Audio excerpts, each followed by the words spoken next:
Alright, today you guys, we're going to be reviewing Alien Isolation, one of my favorite survival horror games. Now, what gets me about this game is that 80s retro VCR startup, man. That's crazy. It reminds me of back in the day, man. Look at this little tape player going there and things like that. It reminds me of back in the day when I was younger, man. You'd put it in and you'd have a VCR to do that little tracking, and things like that. I don't know, it's got a nostalgic feel for me, and I've seen a couple of the movies, and I kind of have a good idea about the lore and things like that. So you have a couple of different modes here. You have Alien Isolation and Survivor mode. Obviously, Survivor mode is, how long can you stay alive? Because the alien in this game is a one-hit kill. You can't do anything against them. You can't shoot them. You can't do any of that. Because, as far as I know, in the movies, you need heavier weapons to take down the alien. And this chick just doesn't have them. So you're pretty screwed. The best you could do is you can get off the station by using your brains and being clever, and just using clever tactics, such as welding doors shut and shocking, working Joes and things like that. So, and making noisemakers and things like that distract the alien, because the alien has highly sensitive hearing and senses and things like that. Throw them off your guard, throw them off your trail, throw them off your scent. You can hide in lockers and hold your breath. This game does have full-on controller support and keyboard support as well. I mean, it is an older game. It did initially launch in, I think, 2014 on the Xbox 360, PC, PS3, and then, of course, later on the Xbox One and PS4, and it's actually on the Switch as well. So it's got its paws pretty deep. But I'm just gonna start from the beginning here, so you guys can kind of see this intro and hear this intro and stuff like this. See a little bit of the intro, but this game will pretty much run on just about any hardware that's halfway decent. Like if it's halfway decent, it's gonna run on it. I mean, you could probably run it on a dual core with like 8 gigs of DDR2 if you wanted to, on low settings. It's a pretty old game. I mean, it's what, 6 years old now. So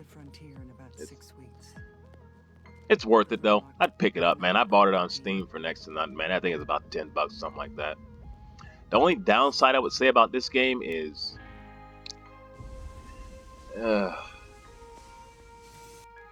cutscenes are great and all that, and they're great quality, great sound. But the downside to this game is the beginning is slow.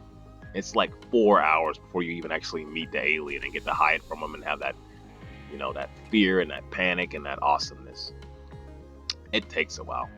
I'm just gonna do a fresh start here so you guys can kind of see how the game starts out and stuff like that. I'm not gonna show you my save because I'm pretty much done with the game. So I'm just gonna do a freshie here so people can kind of understand kind of how you started out and things like that.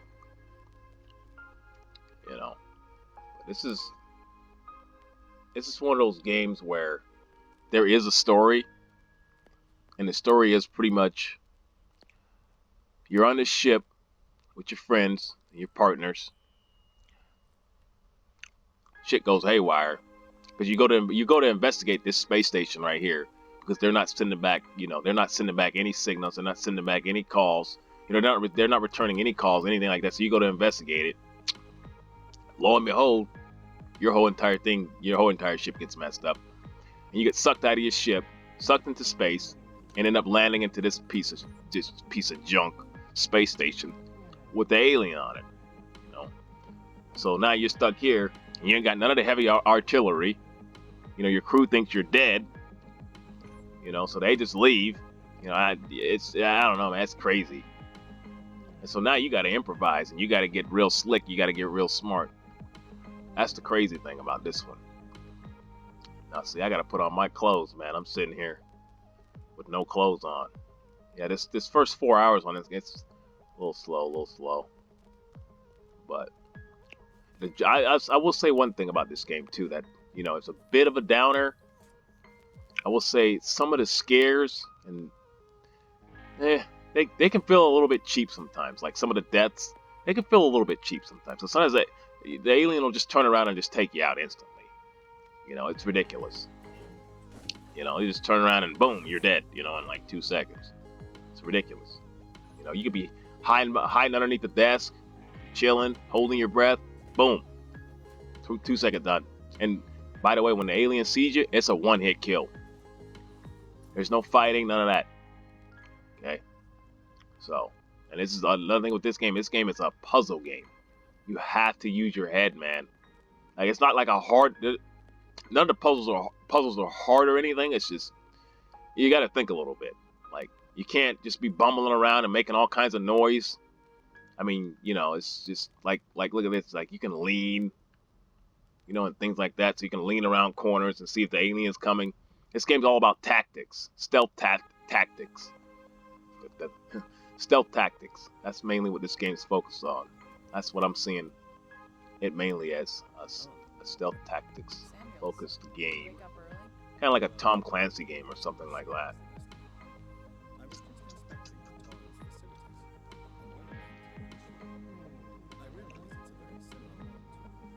Sound quality is excellent. See how the voice shifts? So, sound quality is pretty excellent.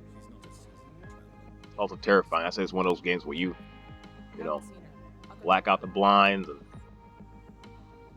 go ahead and, make sure it's nice and late at night.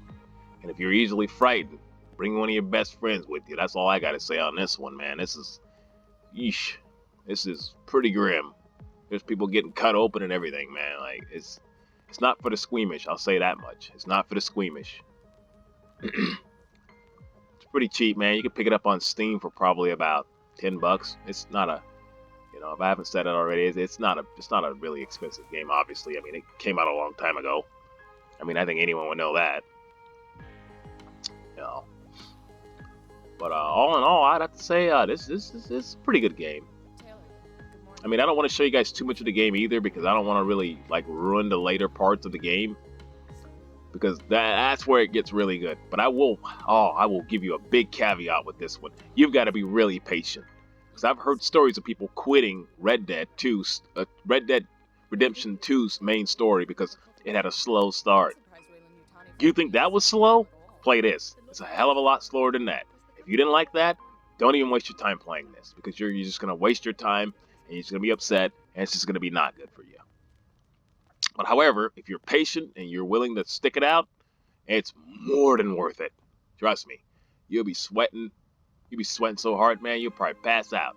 You'll probably get dehydrated from how much you sweat. Hands going to be covered in sweat. You'll probably need a new controller. You're probably going to short out your controller, man. This thing is terrifying. It's terrifying. You can pick up other objects in the environment, obviously, like, health and things like that, and different weapons and different tools as you go throughout the game that will help you advance through the game and help you get through certain doors that were locked in earlier levels and things like that. Cool stuff like that. But this is like one of the lockers you can't hide in the game. You just go in there and boop, and you're hidden. Let's see if we can... Oh, we got to use this here. Yeah. Oh, also you're going to be using a lot of computer terminals in the beginning. To unlock doors and things like that and get passcodes. You guys kind of know that. That's kind of the drill. It's kind of the norm. But this is mainly the kind of lockers that you're going to be hiding in. And sometimes holding your breath does not help. I will say that. It's not help at all. See, scrap, 5, boom. It's kind of like a Fallout or a Skyrim, kind of that whole kind of deal. If I had to sum this game up all in all, I'd probably say it's a solid, 8 out of 10. I mean, it has its bugs, it has its shortcomings, I mean, sometimes, like I said, I don't know if I did, but sometimes the alien will turn around and just act cheap and just kill you out of nowhere, even though you were clearly nowhere near in his sight and you were, not obviously not making any noise and things like that. But and sometimes, I mean, I had this one time, there was one incident where I fell through the world in the game, and the whole entire game crashed. So there are some glitches here and there, and the controls can feel a bit clunky and a bit dated. But like I said, it's not new.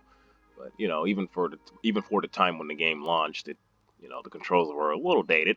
But just because of those little nitpicks, I mean, like I said, it's just that's just my opinion, and this is my little nitpicks about it, and the slow beginning, because you know, Red Dead Redemption 2 was slow, but there's slow, and then there's this, and this is pushing it a little bit. So I knock it down a point for that. It's pretty slow, man. You got to be real patient, but when it gets going, it gets going. It's still a solid 8. It's still a pick up and buy. It's dirt cheap. So solid 8 out of 10. And I appreciate you guys for watching the video. And I would like for you guys to like, subscribe, you know the whole deal. Ring the bell, all that good stuff. And please comment. Let me know how I can improve my videos. And I will see you guys next time.